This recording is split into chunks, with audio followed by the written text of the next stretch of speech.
Hi, so one of the tattoo designs I get asked to do the most is koi fish, and I've probably done so many koi fish throughout the years, and at our shop we did a lot. We almost considered changing the shop name to Kois R Us, but I still do a lot, and I'm going to show you how to do one pretty quickly, just a sketch. I'm going to do a swimming down one. A lot of people like to get the one swimming up, but I think going down looks good on a sleeve because you get the half sleeve because you see the face at the bottom. And when they're going down, they're kind of going with the flow, you know, they're not fighting against the current. So what I'll do is I'll just kind of do a shape like this. I'll make it a little bit longer here, and then kind of stays thick, and then it gets a little thinner where the tail comes out, and then I'll figure out like this would be the spine of the fish. This is like the top line.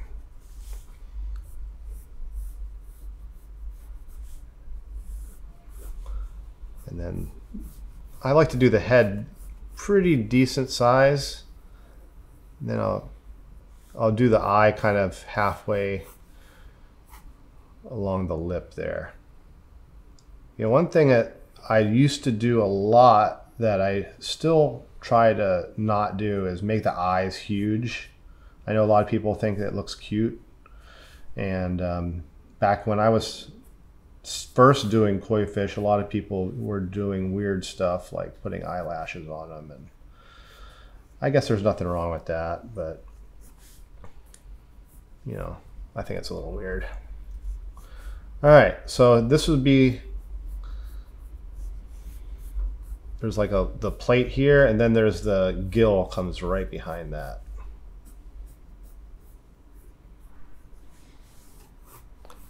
And then about halfway from the here to here is where the dorsal fin, that's the fin on the top of the back. And then I just kind of follow that line.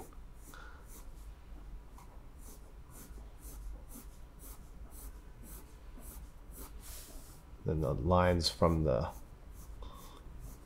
give you the shape of the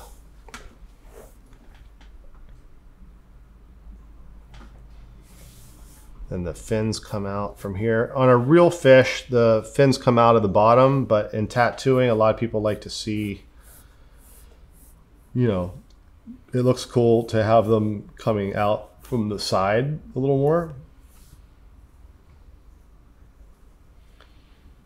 And I like to make it a little bit, you know, make the top a little wavy. You don't want it to be too boring. And then this one, so I imagine it coming from this side, so.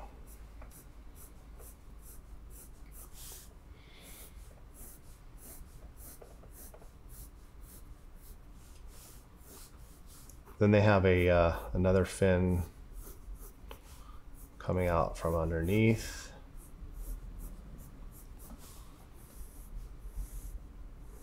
Could do a flip in the tail.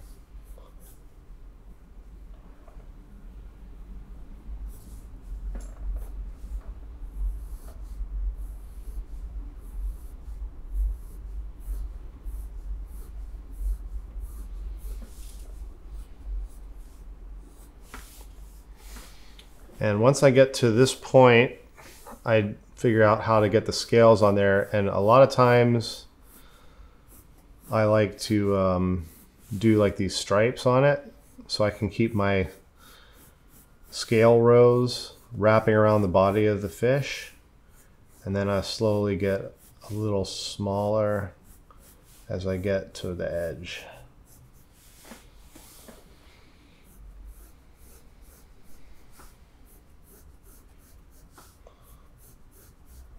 That way it'll have like the, even though you're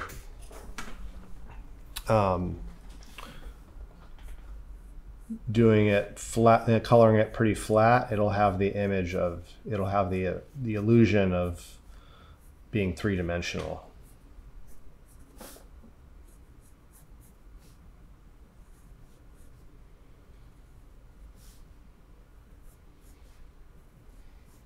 And then I just follow these lines all the way around.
And then you can almost figure out like your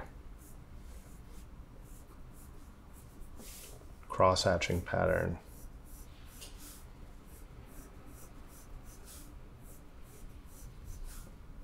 You always do the scales the same way? I usually just eyeball it because I'll imagine the grid in my head. But, you know, if you really want to get them like super precise, this is a great way to do it.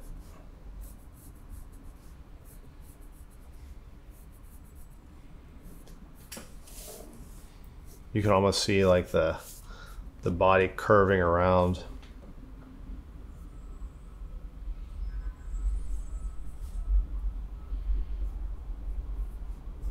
I mean, if you can get a tattoo design to have volume, even just with the outline, then you don't have to do all this like crazy color rendering that, you know, when the tattoo ages, it just looks splotchy, it becomes splotchy.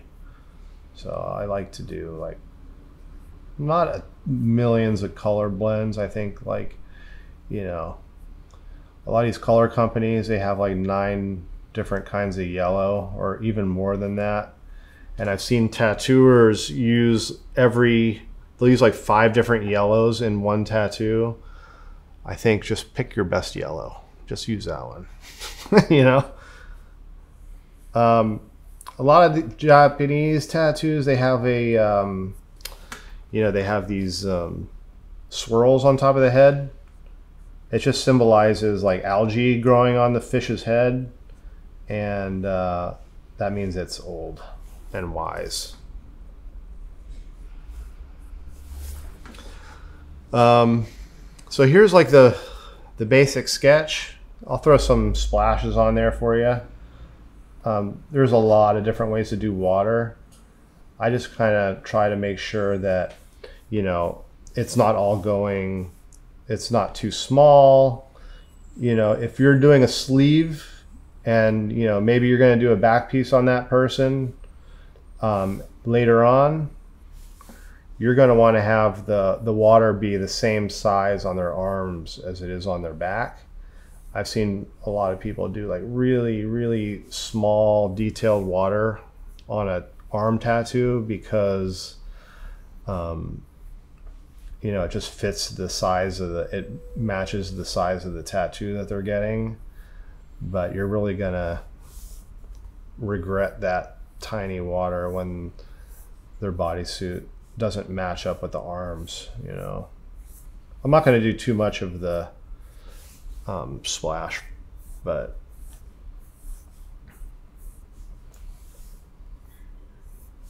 yeah, and then you can have something, usually have a little bit of the water going over top of the fish, but we're not going to mess with that right now. I'm just going to ink the fish in just so you can, let's see, which pen am I going to use? Here we go. Why do you think you were doing so many at that one point? I think koi fish are just a, you know, it's a tattoo that kind of is, it's a strong image but they're also a beautiful animal. You know, I remember I have a weird story about koi fish. The first, when I moved to Japan, I went to like this really beautiful garden, and there was lotus flowers, and there was like a beautiful bridge, and I was like on top of the bridge looking into the koi pond, and I was like, man, this is so awesome and beautiful, and you know, everything that I was like kind of dreaming about Japan with my gaijin fantasy. And then a school bus full of kids came out, and they started just like, they came up to the bridge, they were right by me, and they saw all the fish, and they just were going like and they're like spitting, they're like hawkers in the water, and then the fish would come up and gobble up their spit, and I was just like, they just destroyed my little fantasy there. But it was pretty funny. Kids will be kids, no matter where you go.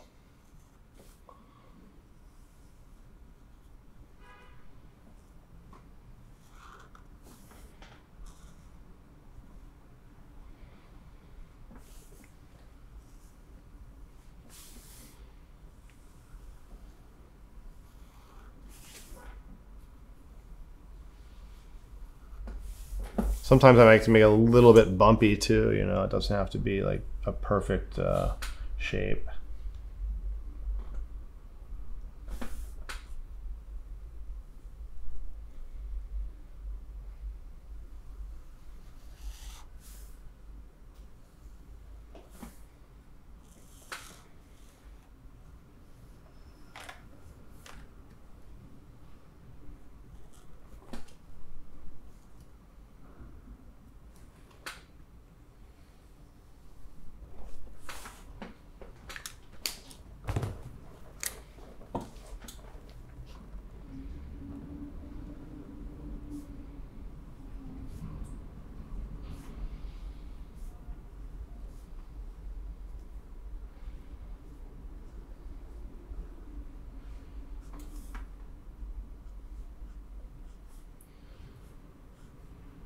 You can make these more realistic or more cartoony if you want. You know, there's it depends on what you like to do. You know, if you want to get very realistic, obviously you can study them in real life, or you can look at photographs,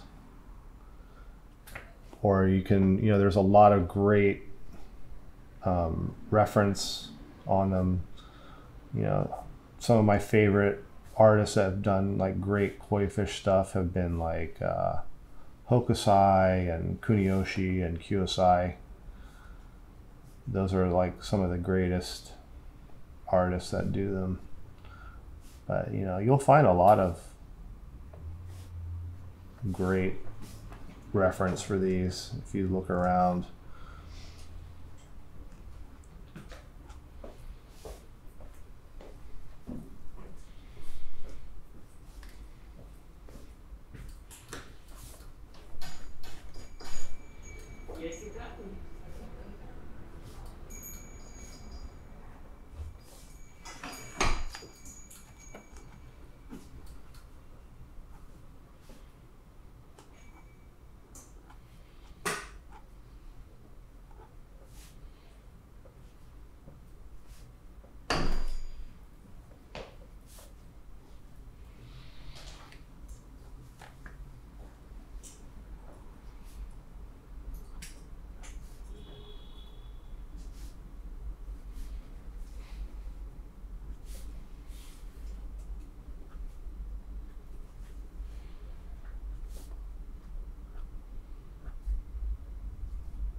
Yeah, I just tattooed one of these last night, and you know, I'm so used to drawing these that I don't really have to draw them on paper so much anymore. They're not the most complicated thing. You know, there's not too many different shapes that you can go with. You know, it's either you know, flopping one way or another. There's not too many bends in them.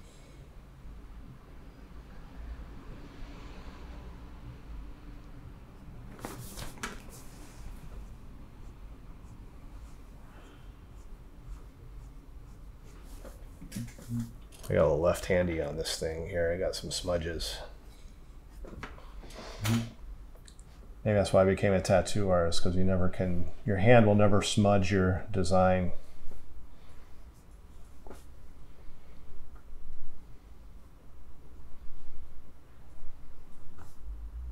It's definitely one art form that being left-handed isn't a handicap. All right, so Koi Fish 101 is done.